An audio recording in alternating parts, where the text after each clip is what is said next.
सबसे पहले तो सावन चल रहा है, सबको हर हर महादेव, राधे राधे।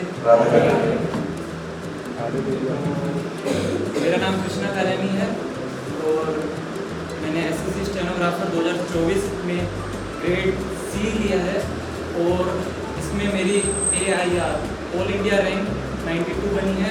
तालियों के साथ स्वागत रहा है इस बार। और अभी कुछ देर पहले मुझे पता चला कि मेरी स्टेट राजस्थान के अंदर मेरी रैंक नंबर 4 आई है सर।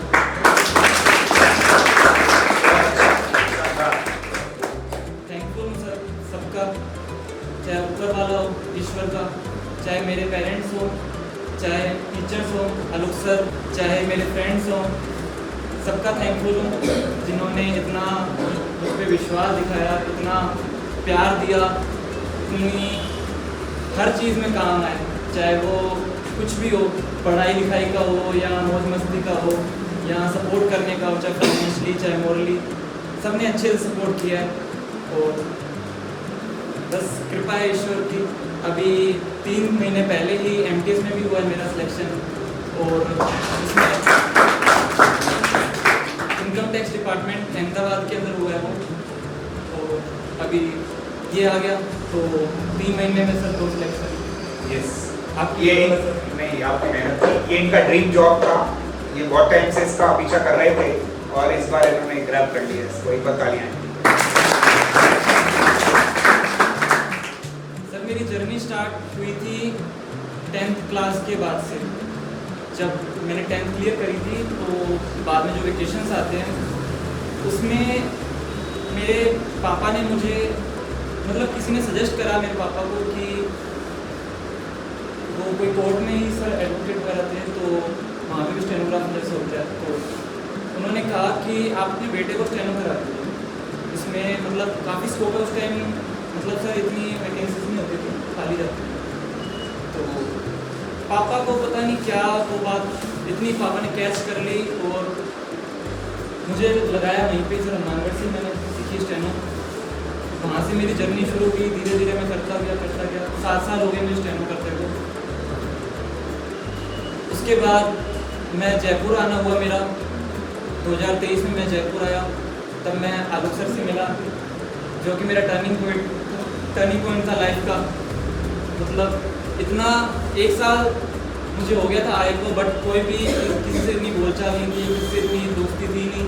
यहाँ मुझे आलोक सर मिले, यहाँ मुझे मेरे फ्रेंड्स मिले, तो जिन्होंने इतना अच्छे से पढ़ाया, इतना मतलब सपोर्ट करा। मुझे याद है मैं जब प्री की प्रिपरेशन कर रहा था तो डाउट्स होते थे मेरे, जैसे मैं रात को मॉक लगाया 7-8 बजे, तो अब फ्री होके मैं घर जाता, उसके बाद 11-12 बजे मैं सर को डाउट के स्क्रीनशॉट भेजता, तो मुझे लगता अभी ये सुबह को ही आएंगे रिप्लाई, बट सर के रात को 2-2, 3-3 बजे तक भी रिप्लाई आते थे, वो डाउट सॉल्व करते थे सर मुझे। तो काफ़ी सपोर्टिव हैं सर, आलोक सर हैं, और इस संस्था से मैं जुड़ा हूँ रूट से और प्राउड स्टूडेंट में यहाँ का AIR आई है और मैं एक प्राउड स्टूडेंट हूँ और मैं प्राउडली रिप्रेजेंट कर रहा हूँ उसको।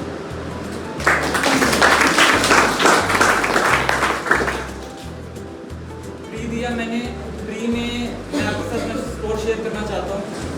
प्री में मेरे 170 मार्क्स बने थे आउट ऑफ 200। 200 नंबर का पेपर होता है, 200 क्वेश्चन आते हैं, 1 मार्क्स का एक क्वेश्चन होता है, तो 170 मार्क्स। रीजनिंग में मेरे 50 में से 42 मार्क्स बने हैं। जीके में आउट ऑफ 50 मेरे 32 मार्क्स बने हैं। और I am happy to say, I am very proud to say that English में मेरे आज तक इतने मार्क्स कभी नहीं बने। टू बी वेरी ऑनेस्ट, मेरे इंग्लिश में आउट ऑफ 100 मैंने 100 के 100 अटैम्प्ट करे हैं, पूरे 100 अटैम्प्ट करे मैंने, और 2 क्वेश्चन मेरे गलत हुए, 97.5 मार्क्स आए मेरे। ये आलोक सर का आशीर्वाद है, उनकी मेहनत है मुझ पर। उन्होंने इतना विश्वास दिखाया, इतना डेडिकेशन से पढ़ाया, हर कॉन्सेप्ट को इतना अच्छे से उन्होंने, चाहे वो रेसिप्रोकेट करने वाले स्टूडेंट मिल जाते हैं तो पढ़ाने का मजा दुगना होता जी सर, आपने सर इतनी मेहनत करी तो हमें भी लगता था कि अब सर इतनी मेहनत कर रहे हैं तो हमें भी उनको देना चाहिए। ऐसे तो फिर फ्रूटफुल मतलब लगे उनका पढ़ाना। तो बस यही था कि अब सर मेहनत कर रहे हैं, आलोक सर, तो मुझे भी करना है। MTS अभी हुआ मेरा, उसके बाद अब स्टेनो में हुआ है। तो thank you so much sir, है। आपकी बदौलत ही सर आज मैं यहाँ आया हूँ सेकंड टाइम। तो पेरेंट्स का थैंकफुल हूँ मैं। मेरे सबसे ज़्यादा अगर किसी ने मुझे सपोर्ट करा है, क्योंकि एक टाइम था जब सबने ऐसे मतलब इतना प्रेशर मुझ पे बन गया था एक टाइम पे कि बेटा, जैसे 10th मैंने करी थी तो सारे रिलेटिव्स, सारे पापा के जानकार, फ्रेंड्स जितने भी थे कि बेटे को कहीं काम पे लगा दो, 10,000 15,000 कमा लेगा, या कहीं नौकरी करवा लो, जो जयपुर है तो जयपुर में कहीं जॉब करवा लो। बट सब मेरे अगेंस्ट हो गए एक टाइम पे, सब अगेंस्ट हो गए। एक इंसान, सिर्फ एक इंसान खड़ा था, मेरे पापा थे वो, जिन्होंने इतना विश्वास दिखाया, इतनी मेहनत करी कि इतना ये उनका दृढ़ निश्चय था कि मैं अपने बेटे को सरकारी नौकरी लगाऊंगा। मेरा बेटा मेरे पास जब आए, जयपुर हम आ गए थे, बट कैसे आए थे वो मुझे पता है, काफ़ी प्रॉब्लम्स में आए थे, काफ़ी सिचुएशन ही ऐसी बन गई थी कि हमें जयपुर आना पड़ा। बट मेरे पापा का ड्रीम था कि मेरा बेटा जब मेरे पास आए तो वो बस्ती वाली गाड़ी में आए और सिलेक्शन लेके आए। तो यार आपने उनका ड्रीम पूरा कर दिया। हाँ, तालियां बनती हैं। मेरे पापा की मेहनत है मुझ पर, नहीं तो मेरा सर कोई भी था, मैं सर सीरियस बिल्कुल भी नहीं था पढ़ाई को लेके। मतलब ऐसे है कि टाइम पास ही चलता था सर। तो फिर सर मैंने पापा का विश्वास देखा, फिर मैंने देखा कि नहीं, पापा इतनी मेहनत कर रहे हैं, चाहे कैसी सिचुएशन है हमें पढ़ा रहे हैं, हम पे विश्वास इतना दिखा रखा है। इतने सब फेलियर्स भी मैंने देखे थे, बट फिर भी ये होता था कि पापा से कैसे आगे फ़ोन की फीस मांगूंगा, कैसे कहूँ कि आगे कोचिंग, आगे लाइब्रेरी मुझे करनी है।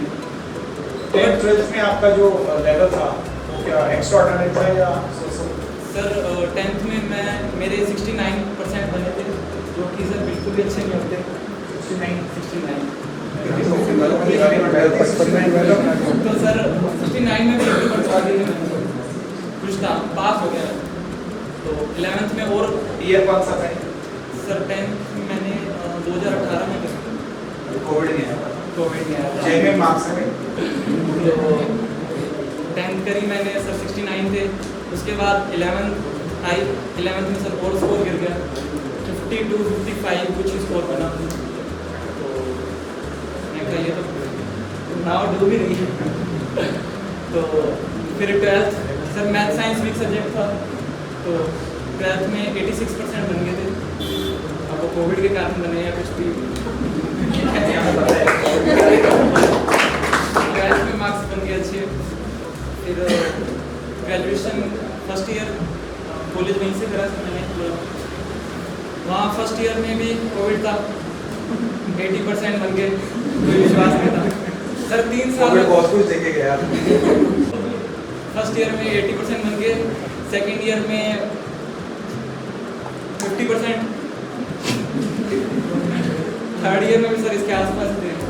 मतलब ओवरऑल मेरे ग्रेजुएशन में सर 60% भी नहीं। ठीक है सर, ग्रेजुएशन हुई, उसी बीच सर मैं यहाँ आ गया था, सेकेंड ईयर में ही आ गया था। फिर यहाँ रहने लगे, तो यहाँ तैयारी करी, यहाँ ज्वाइन करा कोचिंग, वहाँ आप मिले। और तो सर किसी का मुझे याद नहीं है, ना किसी के साथ हमारी इतनी बनी हम दोस्तों की, हमारा एक ग्रुप बना, सब मिले, चाहे वो नवल है, चाहे राम है, चाहे वो विराट ये है, चाहे वो विराट है, चाहे वो गौरव है, हिमांशु है, अजय है, सारे मिले मुझे, हीरे जैसे दोस्त मिले सर। हर चीज़ में साथ हैं सर, अच्छे कामों में भी साथ हैं और अच्छे पार्टनर इन क्राइम भी है। हीरे जैसे दोस्त मिले और हीरे से बढ़कर टीचर्स मिले। आलोक सर हैं, कभी भी कुछ भी हो, कहीं भी जाना हो, कहीं भी ये हो ना कि मतलब एक फ्रेंडली हमारा रहता सर के साथ, तो काफ़ी कंफर्टेबल फील होता है। कभी सर ऐसे टीचर्स मिले नहीं, टू बी वेरी ऑनेस्ट। कोई भी ऐसे मतलब इतना फ्रेंडली नहीं रहा है मेरे साथ एज ए टीचर, तो आप ही हो सर दो, और तो कोई है भी नहीं। Thank you so much sir, हमारी लाइफ में आने के लिए, हमारी ज़िंदगी संभालने के लिए। आप सर मुझे कहते थे कि आप तो जैसे एक बार मिले थे हम सर से, काफ़ी सब जने मिले थे, तो सर ने कहा था आप तो हीरे हो हीरे। तो सर मैं कहना चाहूँगा उस हीरे को आप नहीं तराशा, क्योंकि फुल मॉक कई होते हैं कि क्या 2 घंटे का मॉक है, कौन दे रहा है, एक दिन में निकालेगा, हफ्ते में दे देंगे एक बार, आप महीने में दे देंगे, नहीं। फुल मॉक आप डेली दो, और 2-2 3-3 बार दो, चाहे मतलब एक मॉक दे दिया, हफ्ते बाद दे दो वो दोबारा, फिर महीने बाद दे दो। चाहे मॉक का बहुत इंपॉर्टेंस है, फुल मॉक का। आपकी प्रिपरेशन बिल्कुल एग्जाम ओरिएंटेड ही रहेगी, बिल्कुल ये आपको ये नहीं लगेगा जैसे आप फुल मॉक दोगे, चाहे लाइब्रेरी में दो, चाहे कैसे दो, आप वहाँ जाके हेजिटेट नहीं होगे एग्ज़ाम में जाके। और कॉन्सेप्ट ऑन फिंगर टिप्स रखना है सबने, बिल्कुल। अगर क्वेश्चन सामने आए, देखो 2 घंटे लगते हैं कि कहने का है कि 2 घंटे का एग्ज़ाम है, लेकिन 2 घंटे कब निकल जाते हैं पता भी नहीं चलता, कुछ नहीं पता चलता। ऐसे सांस लेते हो और 30 सेकंड निकल गए, ये हकीकत है। तो टाइम मैनेजमेंट सीखोगे आप मॉक से, टाइम मैनेजमेंट, चाहे वो इंग्लिश का स्ट्रेटेजी। मैं कहूँगा आप देखो सबकी, जिसमें से आपको जो अच्छी बातें लगे आप वो कैच करो। जैसे इनकी अच्छी बात लगी वो कैच कर ली, एक बात यहाँ से अच्छी लगी, एक बात वो कैच कर ली।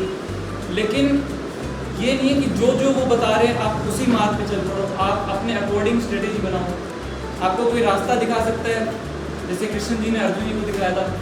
Strategy person to person vary करती है, पर्सन टू पर्सन वेरी। सबका दिमाग अलग है, 5 उंगलियां बराबर नहीं होती हाथ की, सबका दिमाग अलग है, सबका पढ़ने का तरीका अलग है, सबकी हर चीज़ें अलग ही अलग होती है। तो अपने अकॉर्डिंग आपको ढालना है। आपके सर मैं रियलिटी बताऊं, उनके भी कॉल आए हैं मेरे पास जिनको मैं कभी जानता ही नहीं था, चाहे वो हनुमानगढ़ से आए हो, चाहे जयपुर से आए हो। मेरे पास सर कितने ही कॉल आए हैं, मैं कॉल रिप्लाई नहीं कर पा रहा सर 2-2 दिन से। आप जब प्रूव कर देते हो अपने आप को, उसके बाद दुनिया आपके पीछे होती है। बिल्कुल सर, तो इतना अच्छा लगता है, कॉल्स आते हैं इतने। सर वो एक और बात वो पूछते हैं, जैसे पेरेंट्स का कॉल आया तो बात करते हैं, पूछते हैं मैं अपने बेटे को हमें करवाना है, कैसे कर सर वो गाइड देते हैं। तो सर एक टाइम पे हम गाइड देते थे किसी से कि जैसे कोई सिलेक्ट हुआ है, कैसे करें भैया, ये कैसे करें, वो कैसे करें। आज हम गाइड दें, उनको गाइडेंस देने जोगे हो गए। तो सर प्राउड मोमेंट होता है बहुत, चाहे मेरे लिए, चाहे मेरे पेरेंट्स के लिए, चाहे टीचर्स के लिए, हर किसी के लिए। और सोशल मीडिया डिस्ट्रैक्शन से थोड़ा सा आप किनारा करो, बहुत सबसे पहला स्टेप तो ये है, और सबसे इम्पोर्टेंट है, बहुत बड़ा डिस्ट्रैक्शन है सोशल मीडिया। सेकेंडली कॉन्फिडेंस रखना है पूरा, चाहे अपने ऊपर है, चाहे टीचर्स के ऊपर है, चाहे आप जो पढ़ रहे हैं, स्टडी मटेरियल है, बुक्स है, जो भी आपके पास, उनके ऊपर विश्वास रखना है। सबसे पहले विश्वास खुद पे रखना है कि हम कर लेंगे। ये नहीं होना चाहिए कि किस्मत में होएगा तो बन जाएंगे, किस्मत में ये नहीं होता हम तो सो गए जाके और किस्मत में तो बन जाएंगे, ऐसा तो होएगा नहीं। किस्मत बदलनी पड़ती है, किस्मत मैंने भी बदली है, हमारी भी सर बहुत स्ट्रगल देखे पापा ने, चाहे हमने, बदली है किस्मत। किस्मत के भरोसे नहीं रहना है, किस्मत बदली जा सकती है, बदलनी है किस्मत। एक ऑर्डिनरी बच्चा जो है वो एक्स्ट्राऑर्डिनरी आपके सामने बन के उभर के आया है, तो इनके लिए एक बार जोरदार तालियां।